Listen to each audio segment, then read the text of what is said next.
Bilang kakumpisa ko na pamamagdahan sa araw ng mga kapatid. Amen, tayo po manalangin. Panginoon, maraming salamat po sa umaga nito, Panginoon, sa muli, Panginoon, na makapagigit sa iyo, Panginoon. Pwede, Panginoon, maraming salamat sa bawat isa na narito, sa mga bisita at sa mga miyembro ng iglesia nito, Panginoon. Panginoon, sa umaga nito, sa buong gabong Panginoon, ang pagkiling ko at sa masaya, at muna, Panginoon, tatayo dito sa iyo harapan, Panginoon, sa mabibigay, Panginoon, Kami sinastand kami. Stage ito, pagpapala po ito, Panginoon, sa bawat isa sa aming Panginoon. Maraming salamat po ulit, Panginoon, at pwede po kami, Panginoon, na sa nakasang bisita ni Panginoon, spiritual sa buong maghapon ng Panginoon. Maraming salamat po ulit, at patawad, Panginoon, sa aming mga pagkakamali at pagkakasala ng Jesus in the pray. Amen. Kung makatili po tayo nakatayo, tayo po umawit sa ating Panginoon. Panguna po, nag-gala Davis. Amen. Okay, tayo po umawit sa ating Panginoon. Awitin po natin ang mawitin. Keep on the firing line. Okay, first time now. Ready, sing. If you win the battle for the Lord and right, skip on the firing line. If you win the battle, surely you must fight. Keep on the firing line. There are many dangers that we all must face. If we die fighting, it's not disgrace. Wars in the service will not find a place. So keep on the firing. All the wars now, you must fight. The great against all evil. Never run, nor live in that behind. If you would win for God and your own, just keep on the firing line. When we get to everybody will be glad. Keep on the firing line.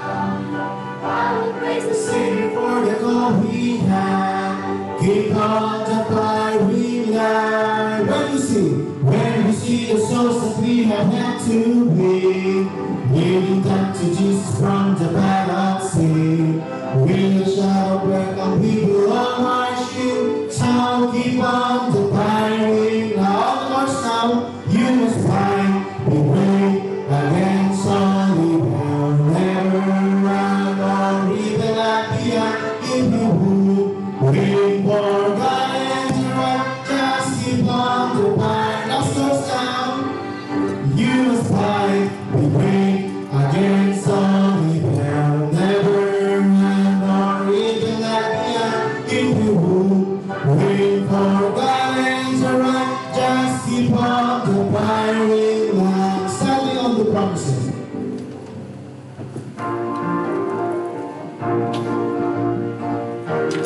First time now, let's sing. Standing on the promises of Christ my King. True eternal days, let us praise and sweet. Glory in the highest, I will shout and sing. Standing on the promises of God, all of us now. Standing, standing, standing on the promises of God, my Savior. Standing, standing. I'm standing on the promises of God. Stand first now. Standing on the promises that cannot fail. When the Holy Storm that in fear I sing. I believe the word of God and shall prevail. Standing on the promises of God, all the more now. Standing, standing, standing on the promises of God, my Savior. Standing, standing. I'm standing on the promises of God. Don't stand now. Standing on the promises I cannot fail. Listening every moment to the Spirit's call. Resting in my Savior as my all in all. Standing on the promises of God. All the more now. Standing, standing, standing on the promises of God, my Savior. Standing, I'm standing. I'm standing on the promises of God.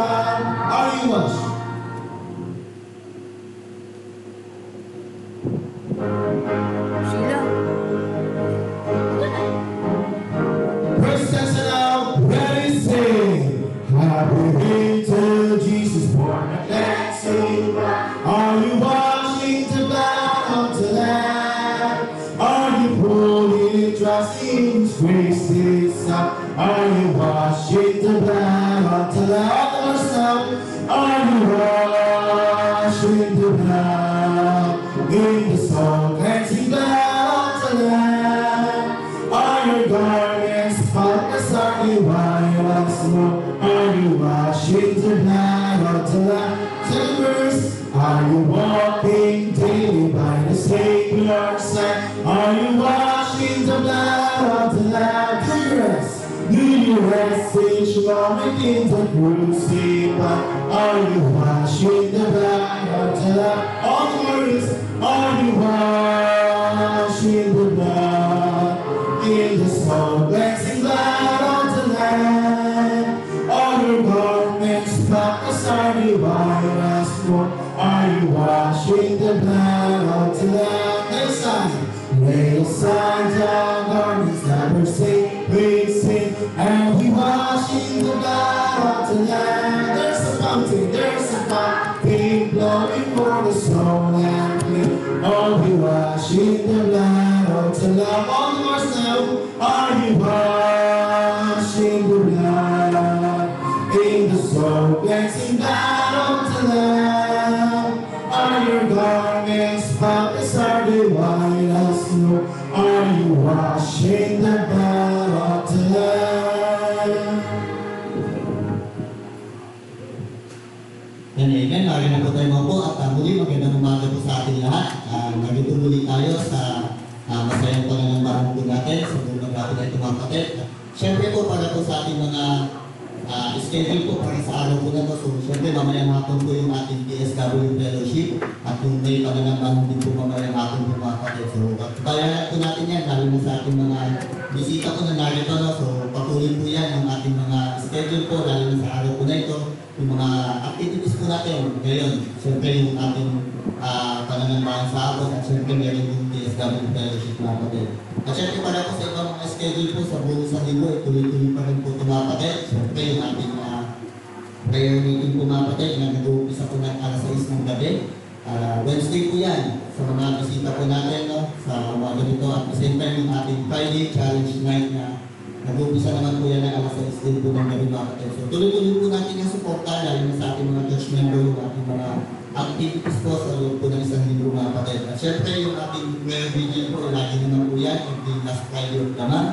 At syempre yung gawain po natin, lalo na sa Sabado, syempre mag-umpisa po yan ng umaga mga kapatid sa devotion po sa paumunan po ng ating pastor, and then visitation, and then Bible study po. At madalas po doon na po sa DL Farm. Kaya supportan po natin yung ating mga visitation po. Siyempre lalo na po sa mga bakante naman po ng weekends po na mga walang trabaho at walang pasok naman po siguro. Siyempre sa panahon ito, bakasyon naman. So meron po doon po madalas yung visitation po natin at may mga Bible studies po doon sa DL Farm. Kaya supportan po natin yan yung ating pastor and then yung mga workers po na nandun mga kapatid para po mas naturuan natin maigi ng salita ng Diyos yung mga dinidesire po natin doon. So ilang Saturdays na po doon na patuloy po na nagbibisita mga kapatid.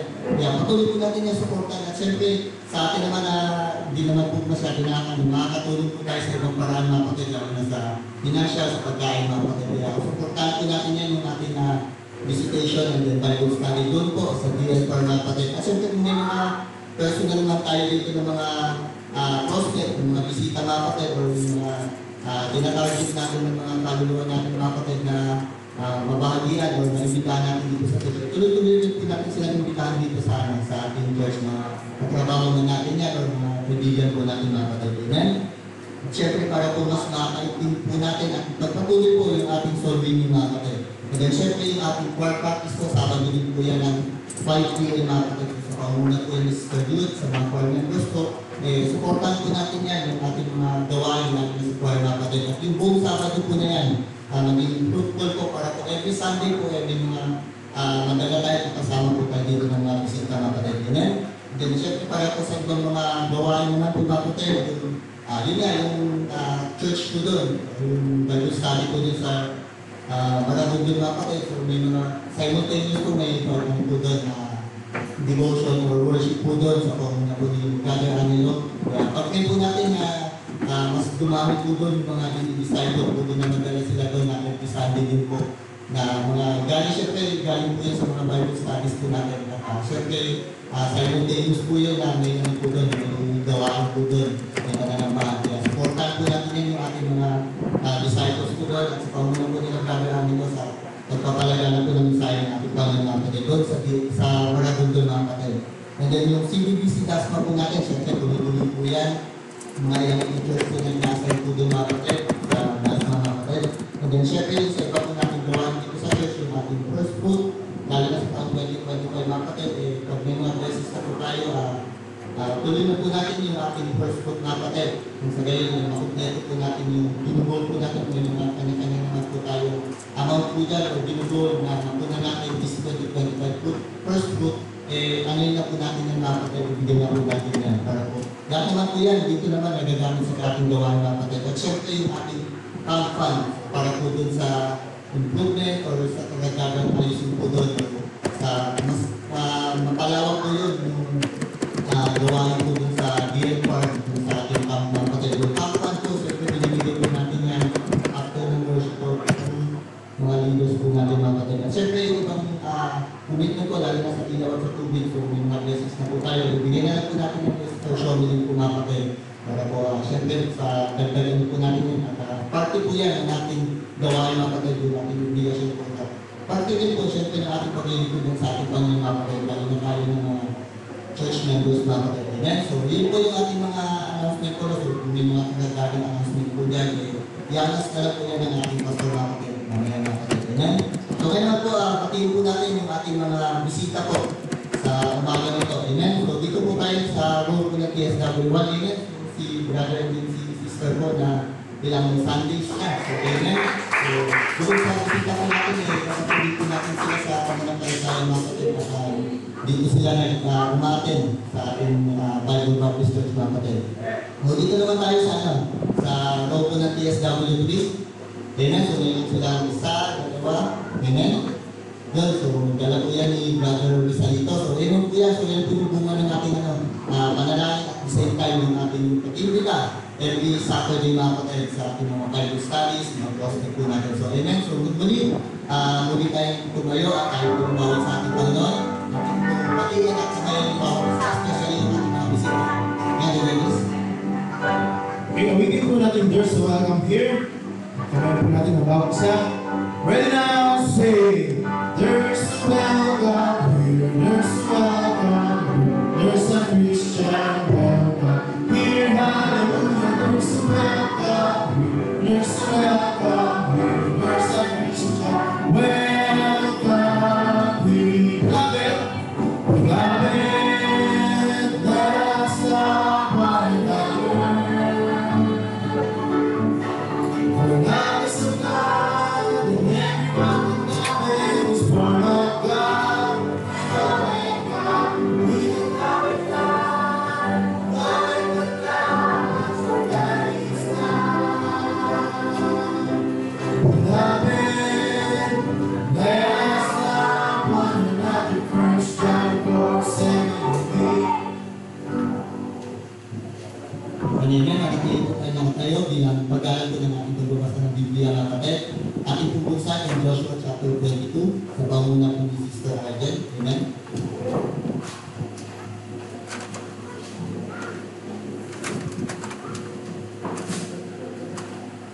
Buksan po natin yung ating Bible sa Joshua chapter 22 verse 22 to 34. Makita na po ba? Verse 22, the Lord God of gods, the Lord gods of gods, He knoweth on Israel, He shall know, if it be the rebellion or if in transgressions against the Lord, save us not this day. 23, that we have built as an altar to turn from following the Lord, or if to offer their own burnt offering or meat offering, or if to offer peace offerings thereof. With the Lord Himself reward. 24, and if we have not rather done, if for fear of this thing, saying, in time to come, your children might speak unto your children, saying, what have ye do with the Lord God of Israel? Praying 5, for the Lord hath made Jordan a border between us and you, your children of Reuben and children of God.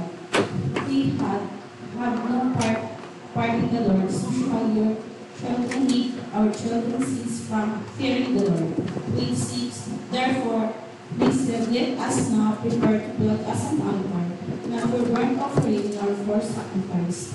Verse 27, but that it may be witness between us and you, and our generations after us, that we might do the service of the Lord before him with our burnt offerings and with our sacrifices and with our peace offerings, that your children be not say to your children time to come, ye have no part in the Lord. 28, therefore said we that it shall be when we shall see to us or to our generations in time to come, that we need to say again, behold, the pattern of the altar of the Lord, which our fathers made, not for burnt offerings, nor for sacrifices, but it is a witness between us and you.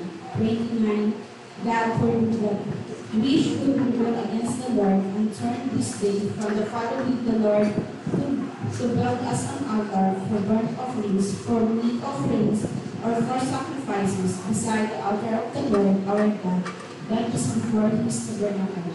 Verse 30, and when Phinehas the priest and the princes of the congregation and the heads of the thousand of Israel, which were with him, heard the words that the children of Reuben and the children of God and the children of Manasseh spake, it pleased them, and the Phinehas the son of Eleazar, the priest, said unto the children of Reuben, and to the children of God, and to the children of Manasseh, this day we perceive that the Lord is among us, because we have not committed this trespass against the Lord. Now we have delivered the children of Israel out of the hand of the Lord. Verse 32, the Phinehas the son of Eleazar, the priest, and the princes returned from the children of Reuben and from the children of God out of the land of Gilead, and to the land of Canaan, to the children of Israel, and both therein bore the land. Verse 33, and the king leads the children of Israel, and the children of Israel blessed God, and did not intend to go up against them in the battle to destroy the land, wherein the children of Reuben and God were. Verse 32, and the children of Reuben and the children of God held the altar ever, for it shall be a witness between us that the Lord is God. Salamat sa pagbasa ng salita ng Panginoon. Maraming Panginoon, salamat sa umagang ito na binigyan mo kami ng kalakasan na magligtas sa pagpunta sa iyong bahay sambahan. Panginoon, ikaw ang muna sa iyong maghapon na aming gagawin, Panginoon. Bigyan mo kami ng kaligayahan sa paglilingkod sa iyo. Huwag mong kayaan, Panginoon, na muna kami spiritual, Panginoon. Pero ito, Panginoon, na ang pagbabayan mo sa araw-araw. Bigyan mo ng kalakasan, Panginoon. At bigyan mo din siya ng katalinuhan, Panginoon, sa pagbabayan pa ng iyong salita, Panginoon, para maintindihan namin ang iyong mga salita, Panginoon. Ikaw, Panginoon, ang una sa araw-araw. Salamat sa mga pagpapala na aming napatanggap mula sa iyo, Panginoon. Patawad, Panginoon, sa aming pag-akasal, pagkakamali. In Jesus' name we pray. Amen. Amen. Maraming po kayo ng pulang kasi. Kung ngayon naman po, makakapayag po tayo sa umagang ito, sa pagkakamdugan po tayo ng isang natataming bilang po, na magmumula po kayo ng Sister Jerry and Sister Ayan. Amen.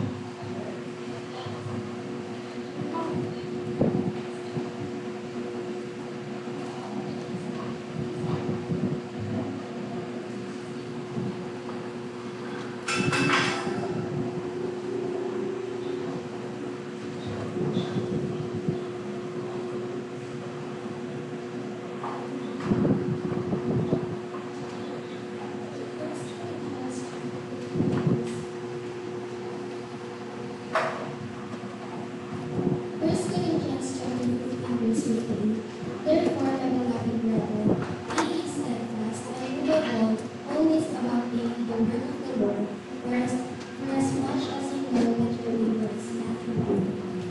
As of now.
Salamat po sa Panginoon, sa ulitin niya. Sa muli po tayong tumayo sa kape. Hindi po natin pagiging yung platform ng sige.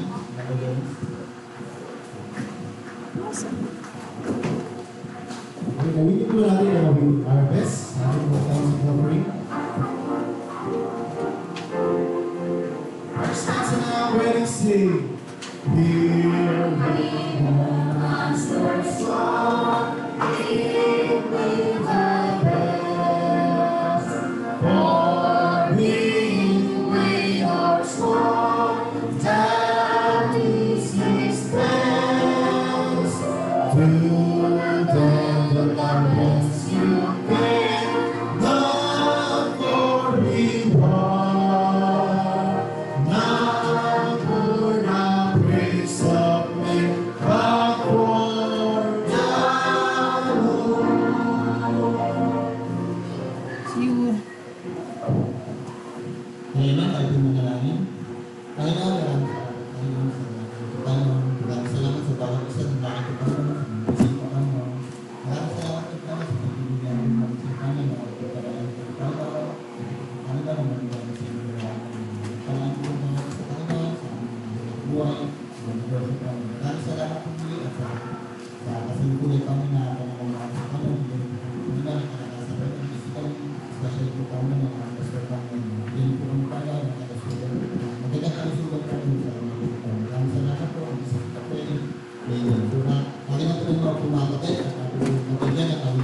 So muna na yung mga Bible sa Genesis chapter 14.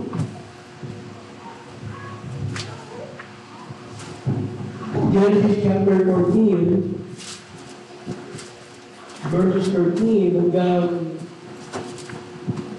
verse 15. Okay? In verse 13, sabi mo niya kapatid, and Moses said unto the people, fear ye not, stand still, and see the salvation of the Lord, which he will show thee to you today. For the Egyptians whom you have seen today, you shall see them again no more forever. The Lord shall fight for you, and you shall hold your peace. Amen. Panginoon, salamat sa pagkabasa ng salita. Pagpalain mo ito upang maging kalakasan na maging Israel. Purihin ka, Panginoon, sa pagkabutihan sa iyong mga anak at kapagpalain mo ang mensahe ng Jesus' name. Amen. Now, napakaganda ng Bible verse ito na ating binasa. Now, to tell you the background, alam niyo naman istorya po ng pangyayari ito, na sila po ay galing po sa Egypt. At ayaw po silang palayanin ng Pharaoh. Sapagkat sabi ng Panginoon, palayanin mo ang aking mga anak. Sapagkat ang gusto-gusto ng Pharaoh ay maglingkod sa kanya ang mga Israelita, ang mga anak ng Diyos. Eh, ang tanggapan ng Panginoon, mabatid, ay tayo maging malaya sa sanlibutan, malaya tayo sa sistema ng sanlibutan. So, sa madaling salita, makikita ninyo, sila ay nakalagpas at subalit sa huling paraan, talagang gusto kami silang agawin ng Pharaoh. Kaya, kahit na sila'y malayo, pinasundan pa rin sila sa mga karwahe ng mga Egyptians. At ito naman mga ito naman mga Israelita, kung mapapansin ninyo, nung kanilang nakita na ito pong mga Egyptians ay papalapit na mapalapit sa kanila, eh biglang kinabahan itong mga mga Hudyo. Sila yung natakot. O, sa kabila ng pakita ninyo na ang dami ng miracles na ginawa ng Panginoon sa kanila, ganun pa rin o natatakot pa rin sila. Nakakalimutan nila yung mga miracles ng Panginoon eh. Kasi, kasatuhanan kapatid, ang Panginoon o, ang mga miracles ng Panginoon ay hindi naman tago sa kanila. Hindi naman lingid sa kanila. Kaya nga, napapalapit na, ito po yung sinabi nila, kapatid, sa chapter 14, verse 11, na po niyo. And they said unto Moses, because there were no graves in Egypt, hast thou taken us away to die in the wilderness? So, nakita nyo na, kapag dumarating na yung mga problema, dumarating na yung maraming mga pagsubok, ang kasabihin na lang ng mga Kristiyano. Ganito ba, Moses, kaya kung pala kami dinala rito sa lugar na ito upang mapatay? Wala bang sementeryo sa Egypt na sasakat sa amin, kaya dinala mo kami dito? Parang ganun eh. Hindi nila na-appreciate yung pagliligtas ng Panginoon sa kanila. Kaya naman makikita nyo dyan ay sila'y nagreklamo. Kaya sabi nito, wherefore hast thou dealt thus with us to carry us forth out of Egypt? And in verse 12, sabi niyan, is not this the word that we did tell thee, serve the Egyptians? For it had been better for us to serve the Egyptians than that we should die in the wilderness. Imagine nyo. Mas mabuti pa kaming maglingkod sa sanlibutan kaysa maging Kristiyano. Mas maigi pa kami mamatay na lang doon sa Egypt kaysa dali mo kami rito. Ang hindi ba nila alam na si Moses ang ginamit ng Panginoon para sa kanila na sila'y mapalaya doon sa Egypt? Diba? Kaya nakikita nyo, ang mga tao, kapag ang mga Israelita, nakikita nyo, nung sila'y binigyan ng pabor ng Panginoon, na sila'y iligtas, ay tuwa-tuwa sila eh. In fact, nung pag-alis pa nga nila nakakuha pa sila ng mga ginto. Di ba? Yung mga Egyptians, ibinigay pa yung mga ginto sa kanila eh. Lahat ibinigay, grabe. Ikinos ng Diyos na bayaran sila doon sa kanilang pinaglingkod na hindi sila binigyan ng sweldo. Kaya, pakita nyo yung pag-alis ng Egyptians, ang dami nilang ginto. Tuwa-tuwa sila. Ang subalit, ito na ngayon, na dumadaan na sila sa buhay malaya at dumaki sila sa mga pagsubok, ayun na rin, ipakita nyo yung mga reklamo. Yung mga Kristiyano na, yung mga anak ng Diyos na masayaran sila kapag masaya ang sitwasyon. Pero ito na ngayon, nasinubok na sila ng Panginoon, kaya sabi yan, kasi nung mapunta na sila doon sa Red Sea, ay talagang makita nila wala silang madadaanan.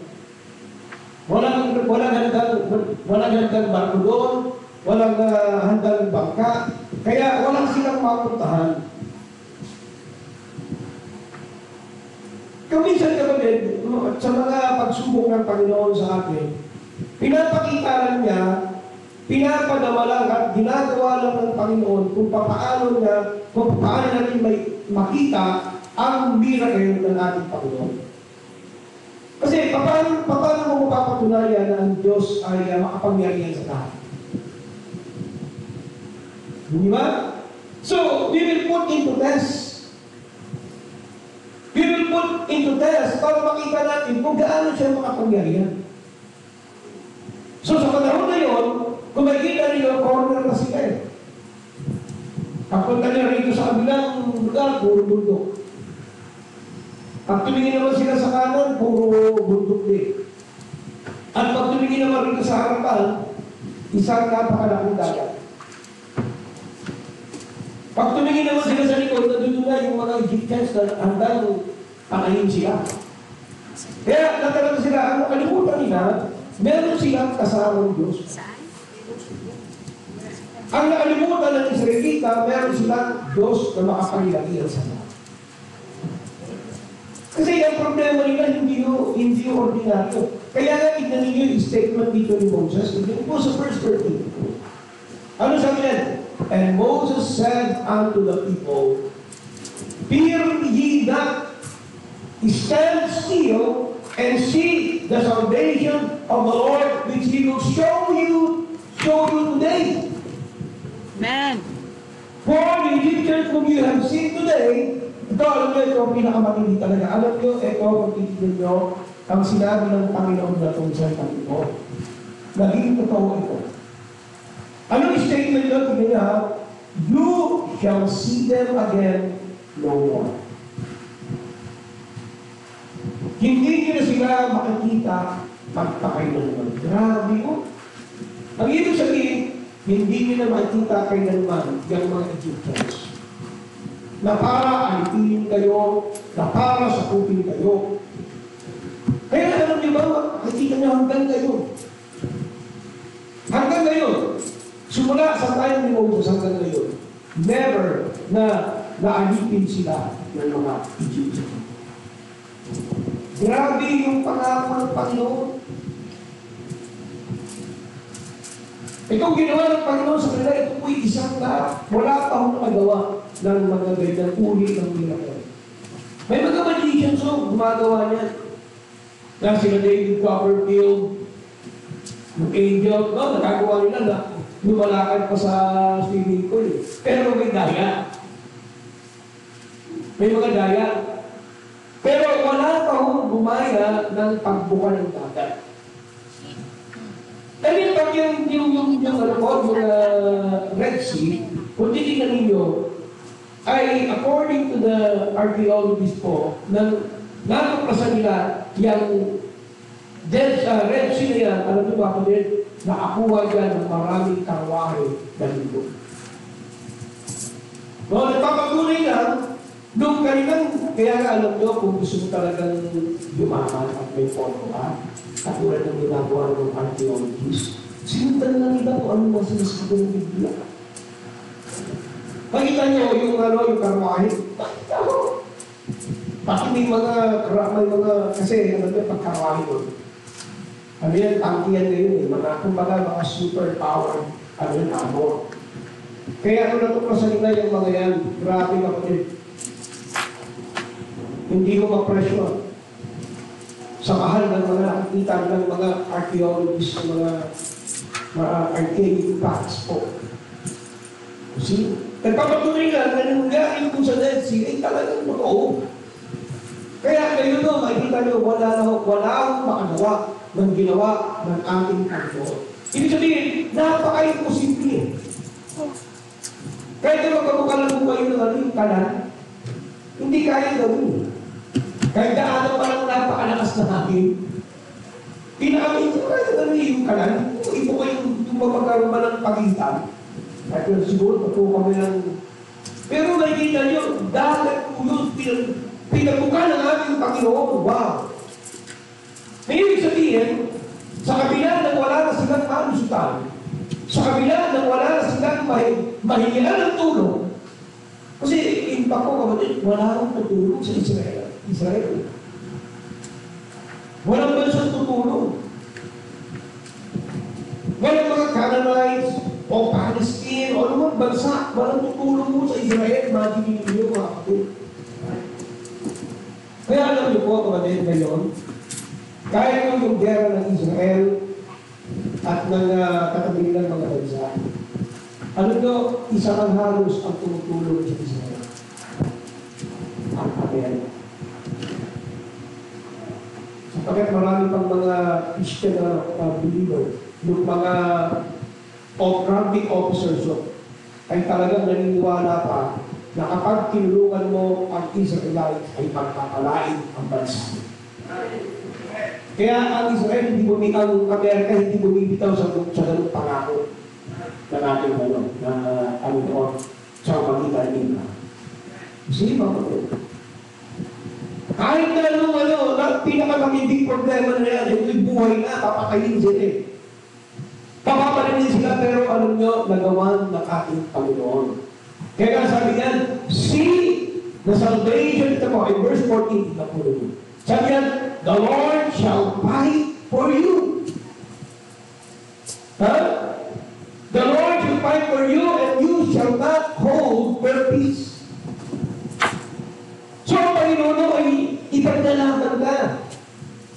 Kaya kung tayo tunay na mga anak ng Diyos, kahit na tayo napapaligiran ng maraming problema, napapaligiran ng maraming kaaway, nandiyan ang Diyos sa'yo.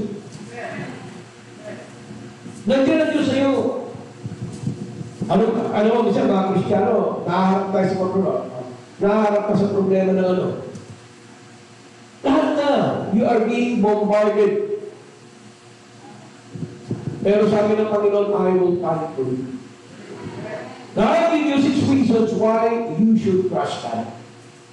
Ayon na yan kung bakit natin dapat pagtiwalaan ang ating Diyos. No? Kasi ito tandaan natin, hindi tayo pwede magtiwala ng ating mga plano, ng ating buhay kahit kanino. Ano, huwag mong ipagtiwala yung sarili mo sa edukasyon, huwag mong ipagtiwala sa sarili mo sa politiko, kahit yung babagsakin. Isa lang ang alam ko na pwedeng pagtiwalaan ng buhay mo. Ano ikaw, to tell you man, kahit nga sa pamilya mo, hindi mo matitiyak pag yan mo nagawin.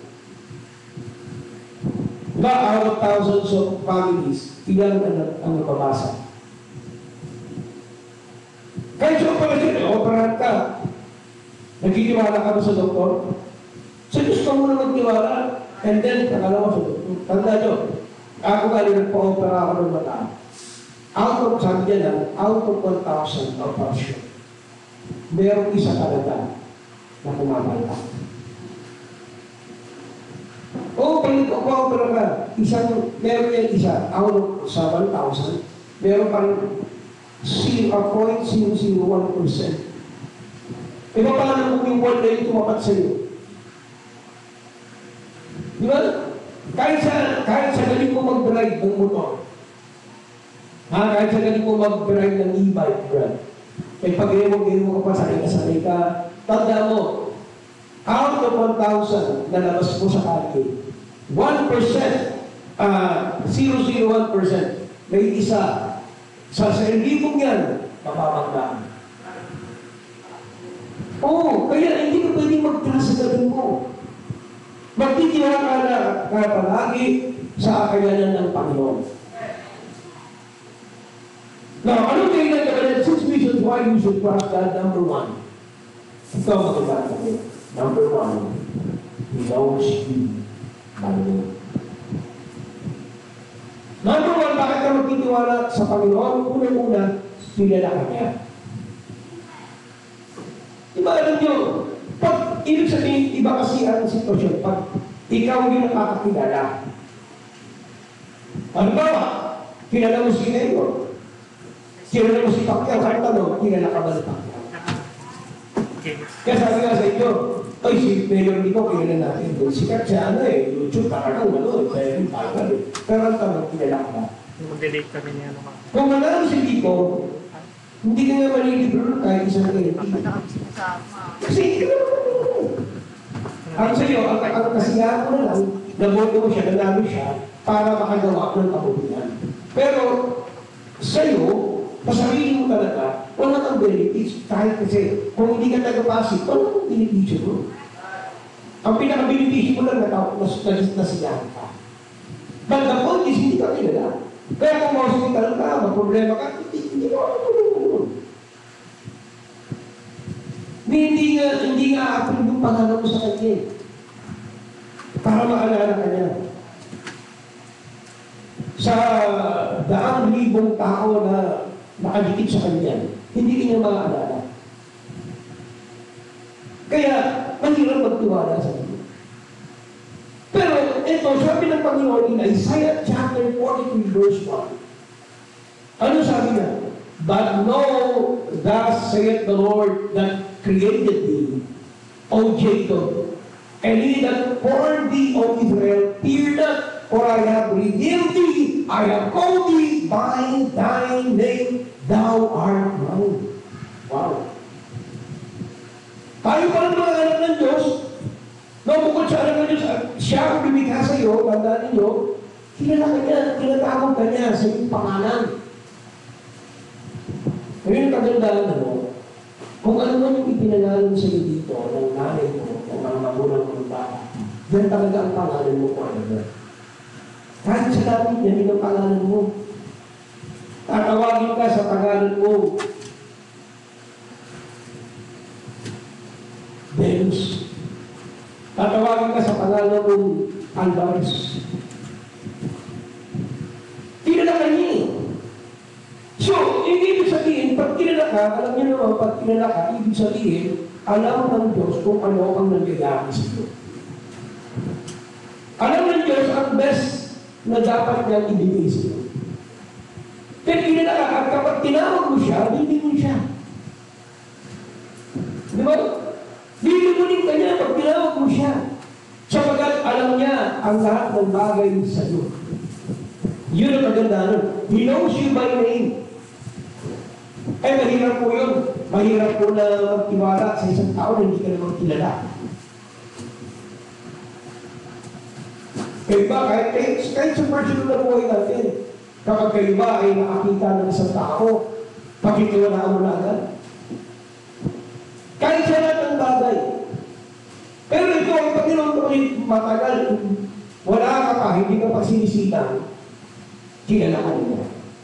I know thee by name, but thus saith the Lord God, created thee, O Jacob, and he that formed thee, O Israel, fear not, for I have redeemed thee.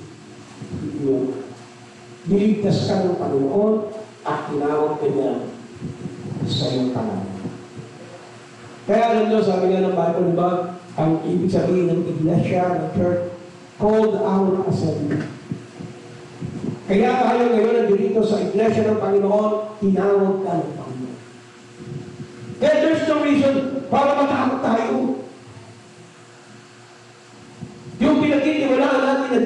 kilala ka. Lahat ng bagay sa iyo, alam ng Panginoon. Alam nyo, totoo lang ho, kung ano man ang nangyayaring defect sa ating katawan, ano man kung karamdaman na meron tayo, alam ng Panginoon. Anong bagay ang hinaharap natin ngayon? Anong hinaharap mo ngayon? Alam mo yun. Anong problema ang meron ka? Alam mo yun. Bakit? Kilala ka niya. Yun naman yun. Kasi di ba, magkaiba yung tinawag ka ng kaibigan mo at tinawag ka ng magulang mo. Kasi yung nanay mo, kilala ka niya eh. Yung pangalan mo, paglabas na tawag na siya, pero yung kamuan mo talaga, kung sino ka, kilala ka ng magulang. How much more ang gusto natin? Na simula pa, ay kilala na, kaya siya ang dapat natin sandalan. Amen? So siya, isa sa mga dahilan na dapat natin pagtiwalaan, He knows you by name. Yun ang pinakamasalan.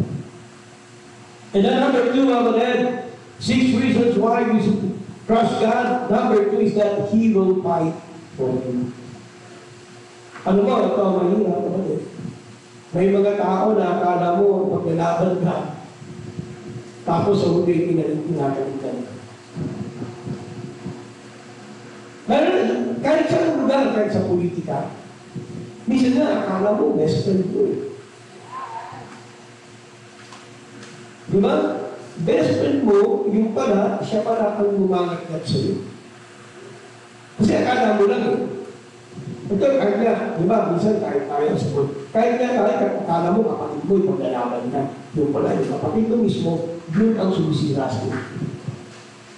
Ang sino nakaranas dyan na kayo, mga kapatid mo, ikaw, tapos pagdating mo, nag-uusap-usap yung mga kapatid, pagdating mo doon, biglang tahimik. Biglang tahimik, yung dumating ka, biglang tahimik. Ang hirap.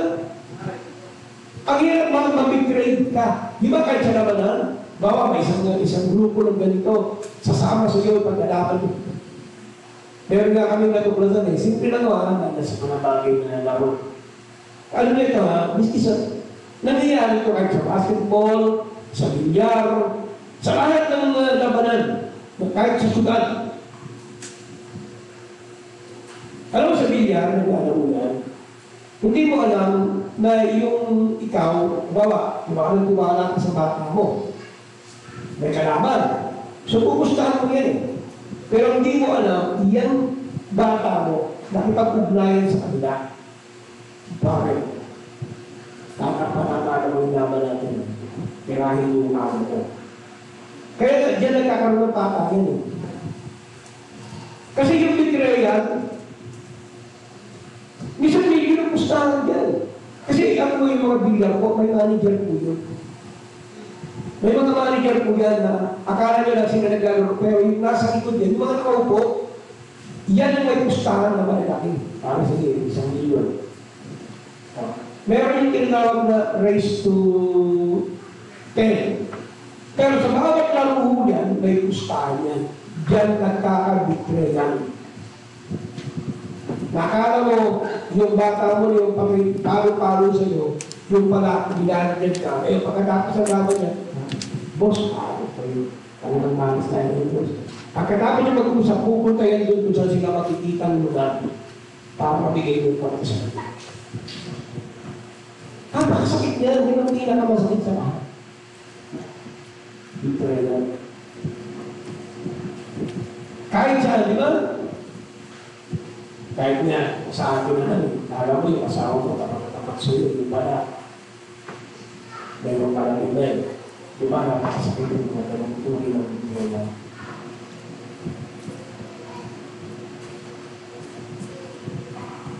Minsan, kala mo, sa labanan talaga, kala mo, nakakampi mo, yung pala sa likod mo, may lumaban. Tinagal pala. Pero ito, salamat sa Panginoon kasi ito kasi ating Panginoon, talagang mapapatunayan mo na ipaglalaban ka sa lahat sa alam ba ang Panginoon? Kahit minsan to, kahit niya nagkamali ka na, kasi tinuwi mo sa sarili mo, kakapihan ka ng Panginoon. Amen. iwan. He will fight for you. Kaya napakasarap sa dal. Ano dito pa pinakamaganda? Ang ating Diyos, kahit isa lang siya kakampi mo, ang kakatawanan, walang paparehas. Amen. Unmatched na lahat. Kahit isa lang kakampi mo, ang Panginoon lang nasa side mo. Lahat, kaya nga ibang Israel, sa kabila ng kalaban niya ang lahat. Dapat na alam niyo po, during the time ni Moses, ang Egypt po ang isa sa pinaka-number 1 na bansa. Right. Empire po ang Egypt during the time of Moses. Kaya makikita nyo, halos lahat ng mga technology, ng mga kaalaman na napapakinabangan ngayon, galing po sa kaalaman galing sa Egypt. Amen. Kasi advance sila eh. Advance sa Egypt. Ngayon lang, napresenta yung pyramid sa ilalim pala, ibang klase pala. Pero kahit ganun pag-advance sila, hindi sila manalo sa Panginoon. Bakit? Ipinaglaban ng Diyos sa Israel. Kaya tayong mga Diyos, ipagkalaban ka niya. Lalo-lalo na kung ikaw ay nasa tamang sa kalooban ng Panginoon. Amen? He will fight for you. In Exodus chapter 14, verse 14, the Lord shall fight for you, and you shall hold your peace. Ipaglalaban mo. Kaya nga, kung meron kang isang bagay na ninanais sa buhay mo, ituloy mo. Ituloy mo. Dahil tuto pa rin ng Panginoon ang kanyang pangako siya. He will fight. Ipaglalaban ka niya sa lahat ng mga hadikain mo, lalo-lalo na sa kapakinabangan ng gawain ng ministeryo ng Panginoon. Dahil,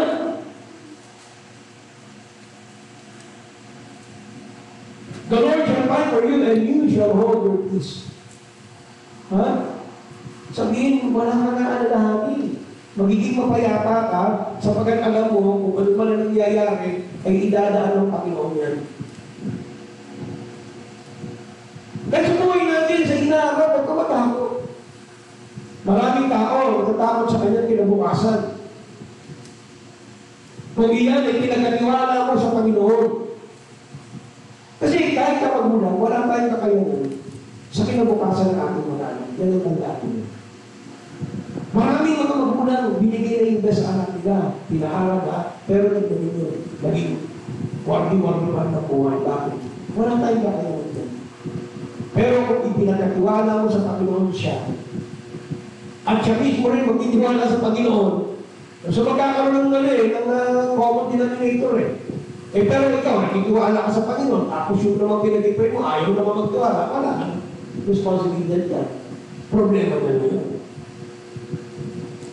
Pero sinabi ng Panginoon, kapag ikaw yung tiwala, ibinigay mo yung buhay mo sa Panginoon, He shall give thee the desires of your heart. Sabi ng Panginoon yan. So worthy, sabi nyo, kaya dapat natin pagtiwala ng Panginoon kasi alam natin na alam niyo, sabi niya sa iyo. Ito kasi alam niyo po, i-condition yung mga sarili nito sa ganitong tuloy. Kahit asawa mo, minsan hindi paglalaban niya. Kasi nga may mga sitwasyon na yung pakritik sa iyo. Totoo yan. Yan ang ng buhay eh. Ba't kailangan kong sabihin ng ganito? Positive din. Kasi yun talaga minsan na ganun sa sitwasyon. Pero mahalaga, ikaw, kahit kasama mong lalaki, palis na sa hindi kayo magtatapon yan. Lala ka nag-iwindang na rin naman ng buhay ninyo. So sino pag pagtitiwalaan mo? Isa lang pagtitiwalaan mo, bakit? Diyos, yun ang lalaban para sa iyo. Minsan ka, buong pang ngayon, tapos pa ang gusto, papatay ka. May mga ganong sitwasyon. O, pasalamat ka na kung yung pamilya mo, yung ipagdalaban ka. Kaya pinakamahalaga, Diyos ang ating pagtiwalaan. And then, susunod na lang yan. Kaya kanina sabi ka ng Bible Huwag ka basta-basta magtitiwala kahit sa isang bansa, huwag ka magtitiwala. Ano sabi ng Bible? Kawawa ang tao na ibinigay ang kanyang kapiniwala sa kapwa-tao. Amen. Masakit lang yung isipin. Pero yun ang sinabi ng Bible eh. Sinasabi lang niya na pagtiwalaan natin siya. Pero hindi naman masama magtiwala sa tao. Pero ang pinaka-essence doon, kung ano man mangyari, may Diyos talaga sa iyo, pinakikita niya na ang Diyos Kristo talagang ipaglalaban ka. Ano man ang mangyari. Kasi sinabi ko sa inyo, kung meron nakikipaglaban sa iyong Diyos, walang mangyari sa iyo. In fact, ang Israelites na, ulitin ko. Di ba, nung sila nagkaroon ng kalayaan, 1948, ilan araw lang, bigla nagkaroon ng gera. Lahat ng mga Arabs country, nagkampi-kampi. Tapos ang ginamit lang ng mga sundalo ng Hudyo, ng Israelite, yung ganumang pang baril. Pero wala, nagpuporm pa lang sila. Bago-bago, ilang araw pa lang. Nagkaroon na ng araw, 9 days war. Sipin yung mga tangke, helicopters, nilusog yung Israel. Ano nangyari? At the end of 9 days, ang itinerary, lumaki pa yung nasasakupan ng Israelites sa Gaza. Kaya yun nga pinagalabanan hanggang ngayon. Pero makita ninyo, sa dinami-dami ng kalaban ng Israel, hindi na sila na bakit. Ano sabi ng Panginoon? I will protect you. I will fight you. Alam niyo ba, may isang testimony ng isang sundalo ng Arab soldiers.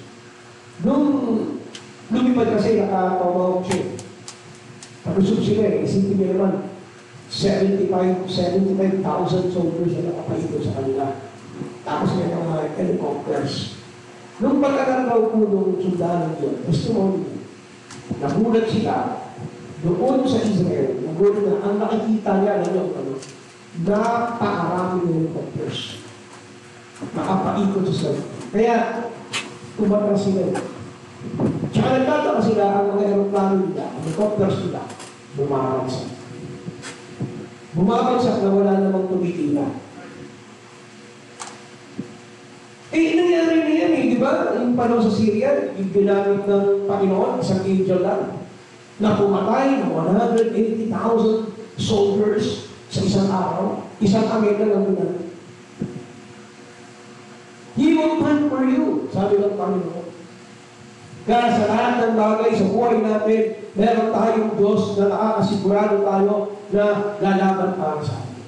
Hindi lang yan tayo kilala sa pangalan, hindi lang siya lalaban para sa atin, He thinks about you. Number 3. Iniisip ka na. Maaaring mga tao, makakalimutan isipin ka.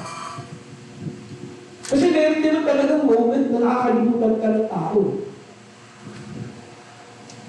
Pero salamat, meron tayong Diyos na kahit na marami tayong tao, marami tayong Christians, isipin nyo, ganun ka-powerful ang Diyos. Nakakaalala niya. Isipin nyo, kahit tayo lang. Para, bawa, isang tao sa atin, kaya kayo isipin lahat. Ay, Diyos ka. Sa dinami-dami ng tao, dinami-dami ng Christians at even kahit hindi po mga Kristiyano bansa, hindi yan binayaan ng Diyos na magkaganon.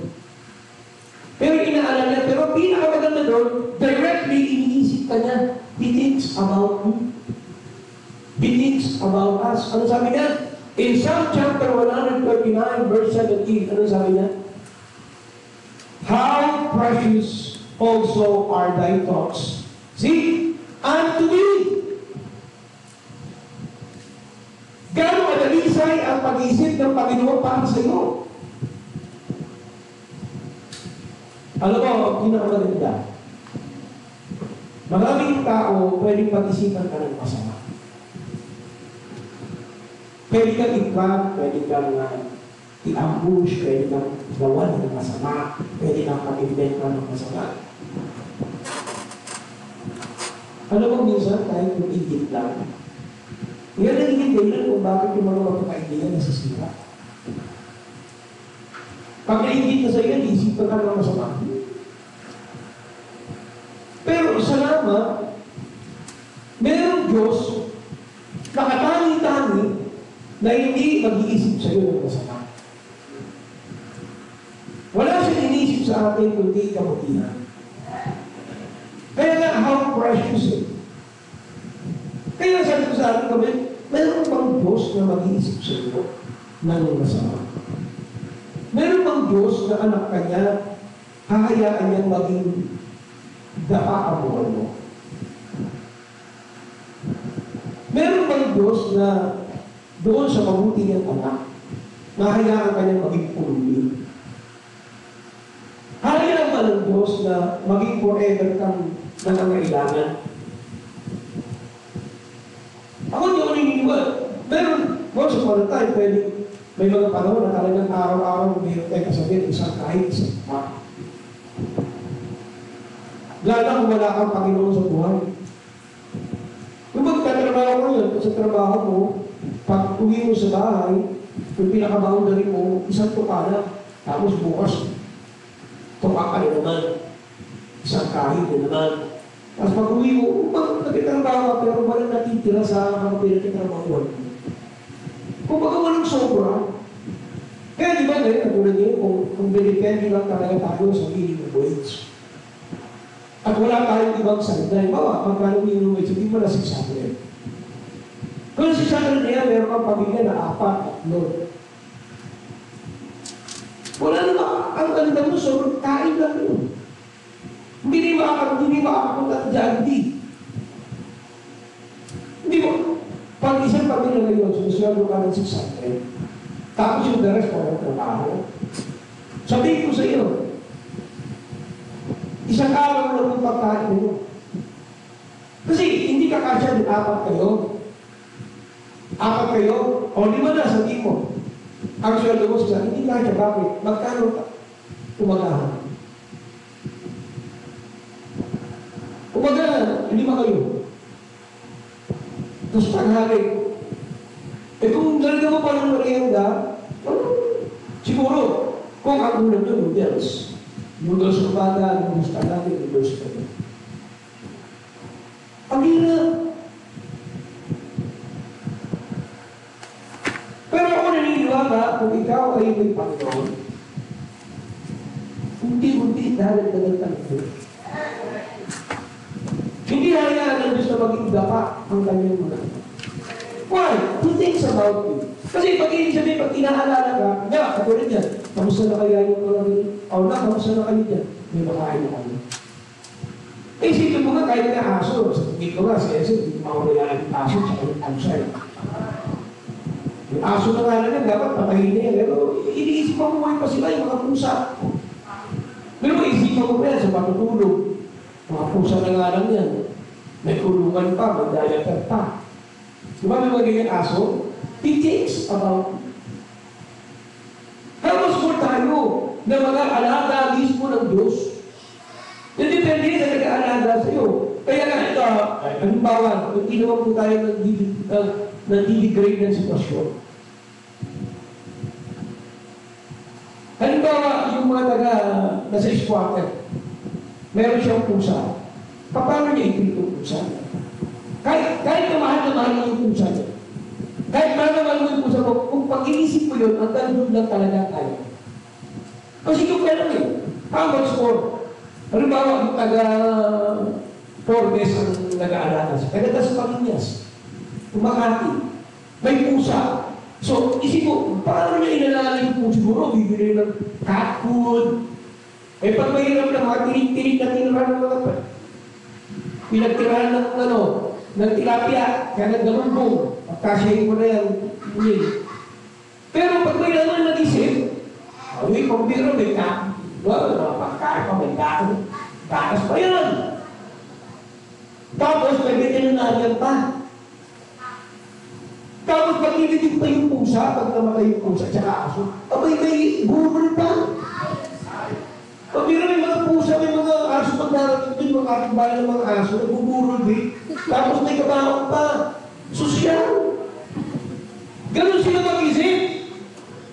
He thinks about it. Pero tanong ko sa inyo, nag-iisip sa iyo. Sabi rito, in Psalm chapter 139:17, how precious also are thy thoughts unto me. Kaya nga sabi ko sa inyo, yung mga anak ng Diyos, akala nila sa pag-ibig ko ni Diyos at paano namatay ako ba na mag-ibig? Hindi, sir! Sino ba nag-iisip sa iyo? Diyos. Kung yung mga pusa nga, pag nilitit ang gaganda ng cemetery sa dyan, gandang, dito sa bandang taas, may nilitit ng mga pusa. Pati aso. Okay? So, kaya maganda sapagkat ang Diyos natin, nag-aalala sa atin. Kaya alam niyo po, minsan, tayo mga anak ng Diyos, minsan meron tayong depression. Nalulungkot din tayo. Ang Diyos na tabi mo. Kaya nga, pag nag-pray ang Kristiyano, nag-iisip ka sa Panginoon, inaalala mo siya. Pag naalala ka niya, magugulat ka, instantaneous. Sasagutin ka ng Panginoon sa panalangin. Kaya huwag kang magpuri sa anumang problema, ituloy mo lang. Lalo na ang kalooban ng Diyos sa puso, sapagkat merong Diyos na nag-iisip sa iyo. Siya ang dapat nating pagtiwalaan. Pag may problema, pag meron kang iniisip ko na nakikinig siya. And then, magugulat na lang kayo. Siguro, experience nyo din. Magugulat kayo, sinagot na kayo ng Panginoon. Alam mo, simple nga lang eh. Sa simple, sige talaga. Nag-aanap talaga ako ng ano-ano. Sabi ka kahapon, punta ka kay Sister Bernie, bumili ng ano-ano. Pumunta yata si Domar. Wala, sister na wala. Okay na ba yun? Isang araw ba? Na Friday? O kahapon din siguro, pagbalik sa mainit. Tapos nagtano kami, ikot-ikot, ano ba yan, campaign. Papunta namin dun sa kaibigan ni Mama. Okay, aalis na kami. Huwag mo na. Pagdating ng asawa, hindi halo-halo. Sige mo, hindi naman kami humingi ng halo-halo. Kita mo yung Diyos minsan, kahit sa mga pagkain ninyo, hindi na naalala kayo. Actually, Brad, sa totoo lang mo tayo, nung naghahanap ako ng taho. Hindi ko naman alam nagpaghanap ka ng taho. Bakit ka mo, kung mismo sa mga doon, may taho kami. Hindi na ako pumili, pero may taho daw. Kaso, pabili ka rin, may pagkahon padala sa papa. Ano yun? Naalala tayo ng Diyos. Kahit sino ba yan? Hindi. Minsan, baka yung hindi naman Diyos ang ginamit yun na. Si Minsan, ginamit doon. Amen. Kasi namimiloso po lang tayo, tandaan, sino gagamitin na Diyos? Sa gagawin yung tao, lumilipat kung sa matesa mo. Hindi gagagawin ng Diyos doon. Although, walang imposible sa kanya. Mas imposible yun na may kukuha sa dagat, pinadala kayo ni sa ito, tapos dinala sa yun ang imposible. Parang pinupuloso ko nila kasi minsan, yung may matanda, di ba naalala yung matandang iniwan ng mga anak, nandun sa abandona ng bahay, walang bintana, pero mayroong kudrado. Tapos nakaupo siya, may panel kasi ganyan kataas, tapos nakaupo siya, nagpupay siya. May putol siya. Siguro may sakit kayo, nakalakad, abandonado na nga, nagpupay ng Lord. Nagugutom po ako sa inyo. Pwede mo pang bigyan mo ako ng pandesal, kabalan mo ako ng pandesal at kape. May ginagawa niya, may dalawang bata naglalaro, napakita siya. Siguro nagugutom. Nakuha natin. Diba sabi niya, nagdalang daw siya ng kape at tinapay. Harap nakuha natin. Kasi ba, pumunta sila sa bahay mo yun. So, ang ginawa, pinalaman ng kanila ng chismis. Alam na chismis kayo. Tsaka nagtimpalan ng kape. Kaya tama-tama kasi yung matanda, prayer ko, hindi matapos nag-pray. So, dahan-dahan sila, nilagay nila yung tinapay at yung kape. Ngayon, natapos sa mga matanda sa pag-pray niya, sabi niya, Panginoon, maraming salamat. Amen. Pag tinan niya, Lord, kayo, napakabuti mo, Panginoon. Talagang Diyos kong totoo. Salamat sa pinapayag ka. Yung kasi naman, tapos yung dalawang bata sa hindi na mapigil kung kanilang kalokohan, tumayo sila. Pero, mga anak, pagdating kayo, mga apo, hindi naman yan kamag-anak, yung tawag ganyan. O mga anak, ano yung matanda eh, tawag ganyan. Pagdating kayo ito, narinig namin kasi, nag-aaral ka, tapos pinasilimatan mo ang Diyos, Panginoon. Kaya ito kami ang nagbigay sa'yo, dahil narinig ka namin eh. Ano masabi ng matanda? Ginamit kayo ng Diyos para magkaroon sinakalitan. Minsan ganun no, may mga pagkailangan tayo, bulat kayo nagamitin ng ibang tao. Why? Because meron po nagkakaalala sa Biblia. Inaalala kayo. Maraming instance yan, hindi naman araw-araw yun. May mga special occasional instances na pag-uwi niyo sa bahay, wala kayong, talagang gutom kayo. At talagang wala kayong pera kasi minsan, hindi dito sa gawa ng Panginoon. Tapos sa bahay na magugulat kayo, papahinga na lang kayo kasi meron ibang kakira, tulog na lang tayo para makalimutan natin yung tutong. Para pag-ising nila, gutom pa rin. Pero isaan mo kanila, para tulog sila. Hindi nakapagsabi. Pero makita niyo sa bahay, minsan tayo kakapok. Pare, siyempre di maiwasan yan, mga ganyan tayo kaibigan. Minsan magugulat kayo, ba't ka lang pansin, tsaka ang minuto? O bakit kayo? Gesta mo naman ako. Okay. Gesta mo naman ako. Ang Diyos kasi, tandaan nyo, lahat ng occasion, ina yung table ng kanyang mga anak. Pabor sa kanyang mga anak. Gagamitin niyo yun. Dahil sabi nga ng Panginoon, hinahanda ng Diyos ang kayamanan ng mga tinaw ng palataya para sa pagmamanalang palataya. Ganun ang Diyos mag-isip sa atin. Kaya, karapat-dapat lang tayo magtiwala sa atin. Amen? Kasi mga pambira nagagawa niya, hindi ang last ko dyan.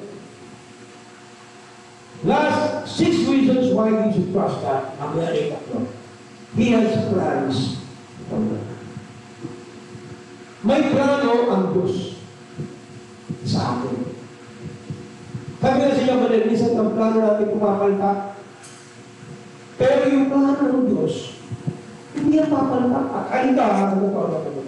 Akala lang natin minsan, ito pinataak ng Diyos, na fail tayo. Akala mo pa hindi plano ng Diyos sa iyo. Pero plano ng Diyos yan. Minsan yung mga nangyayari sa buhay mo, dinisay ng Diyos sa iyo yan para doon pumunta ka sa pinaka-grand plan ng Diyos. Kaya huwag kang matakot, huwag kang malulukot. Hindi mo alam ay plano ng Diyos sa iyo. Ano ba? Ganun yun, kay Moses, ang buhay ni Moses. Di ba masiguro naman, mas better kung si Moses ang maging, bakit? May Moses ang tao niya. Di ba? Bakit hindi yun ang ginawang plano ng Diyos? Kasi si Moses na lang maging tao. Mas magiging madali yun. Di ba? Mas magiging madali. Pero hindi yun ang plano ng Diyos. Ginos ng Panginoon si Moses na makapatay. Inalaw din ang Diyos yun eh. Bakit kung isipin nyo, bakit kailangan pa ng Panginoon makialam kay Moses sa edad ng 80? Bakit kung edad ng 40, hindi na pinaging masumag doon? Huwag mo pala yun, mapapalay mo ka.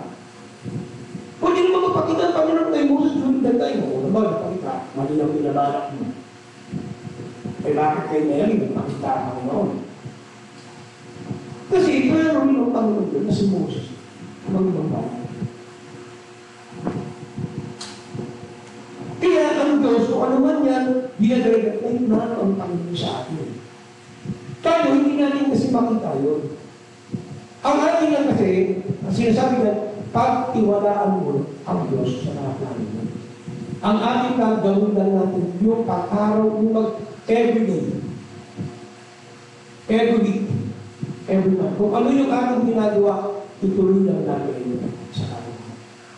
Ngayon, kung ano man ang mangyari dyan habang in the process of time, in the long run, ano man ang magkaroon yan ng problema, Diyos na ang hihilip yan. Di ba, meron isang presidente, napakayaman niya. Nagkaroon siya ng kaso. Nakulong siya eh. So, hindi niya makatulog kasi ang yaman niya, is nakulong siya. Ngayon, nandun siya sa kulungan, sabi niya, na-observe niya sa loob ng kulungan, ang maraming problema ng bilanggo. Kasi mula noon, actually nga, may pagka-Kristiyano pa siya. Hindi ko naman itong kwento. Pero sa daily bird ko nabasa niya. Alam niya, nakulong siya paglabas niya. Nabuo niya yung jail ministry. Ano ba yung navigators? Yung navigators na narinig na lang, yung presidente nun, nagkaroon sila ng burden sa mga kulungan. So, yun ang plano ng Panginoon. May plano ang Diyos sa atin eh. Sa malaking ministry na pinagkaroon ng Panginoon sa atin. In Jeremiah chapter 29, verse 11, basahin ko rin. This will be our last verse. Sabi yan, for I know the thoughts that I think toward you. Say the Lord, thought of peace and of not evil to give you unexpected end. Amen? Ang ganda ng sinabi niya, I know the thoughts that I think toward you. Dalawa yan. I know the thoughts that I think. Grabe. Yung thoughts, ibig sabihin, una yun sa isip ng Diyos kung anong plano niya sa iyo. Na iniisip niya para sa atin. I know the thoughts that I think. Sabihin, nakahulma na kung ano ang iniisip niya sa iyo, ang plano niya sa buhay mo. Kaya pagtiwalaan mo yun. Kasi alam niyo po, ang buhay naman natin, makikita nyo na dinagaling naman po ng Diyos ang buhay natin. Kahit simula ng pagkabata ninyo, dinagaling na kayo kung ano ang magiging ikaw pagtanda mo. Di ba? Ngayon, sa buhay Kristiyano, ano mo yan, nung kayo na-save, dinagaling ka ng Panginoon kung anong ministry meron ka sa gawain ng Panginoon. At hindi magkakamali ang Panginoon sa kanyang mga. So may plano ng Diyos sa bawat isa sa atin. Hindi natin yan pagkisiyan sapagkat iyan ang plano ng Panginoon sa buhay. Kailangan na natin pagtuunan sa 6 reasons, 4 reasons, 5 reasons. Trust God, number 1, He knows you by name. Number 2, He will fight for you. And number 3, He thinks of you. And last, He has plans for you. Ang ganda eh. Kaya sa akin mo, ang mga anak ng Diyos, pagtiwalaan natin ang ating Diyos. That's always done by my hand. Amen.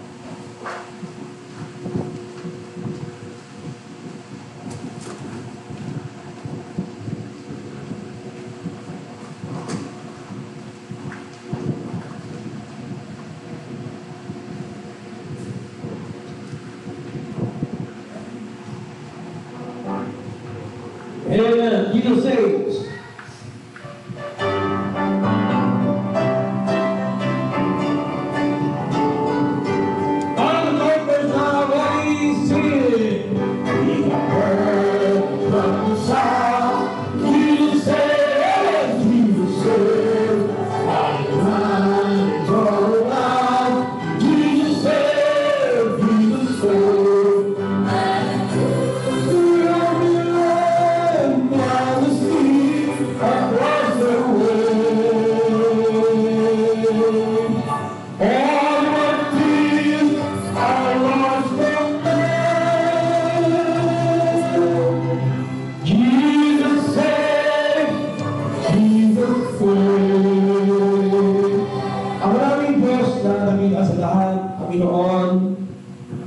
Maraming salamat po sa iyong kabutihan.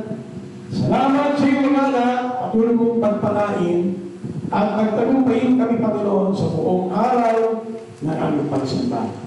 Ang palain ng bawat isa sa aming pagwayulay sa pagkatipoy alay namin sa iyo, Panginoon. In Jesus' name we pray. And all the people say, Amen. God bless you, brothers and sisters. Magpamalang ang Lord. Amen.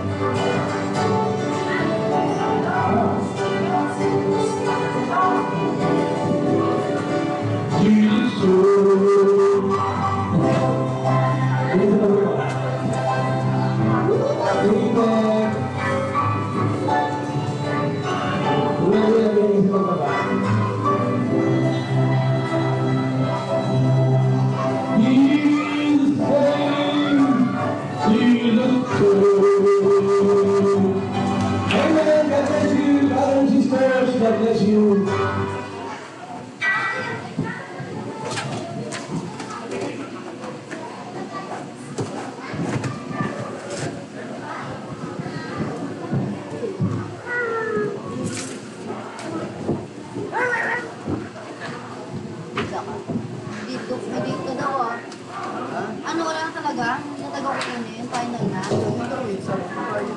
Ha? Ano na? Ano na? Ba't siya nag-cancel na? Anong piso? Pinansin. Hindi naman si ate kasi yun eh. Hindi ba siya ang customer? Nirefer nila. Hanapan niyo na kampay ito iba. Huwag patuwan niyo na lang. Laki na ng bawas mo. Pinasahin mo dito. Kaya nga. Oo, pwede yung gano'n sa kanya. Isa ba nito? Excited naman talaga. Kaya hindi na naman bumalik.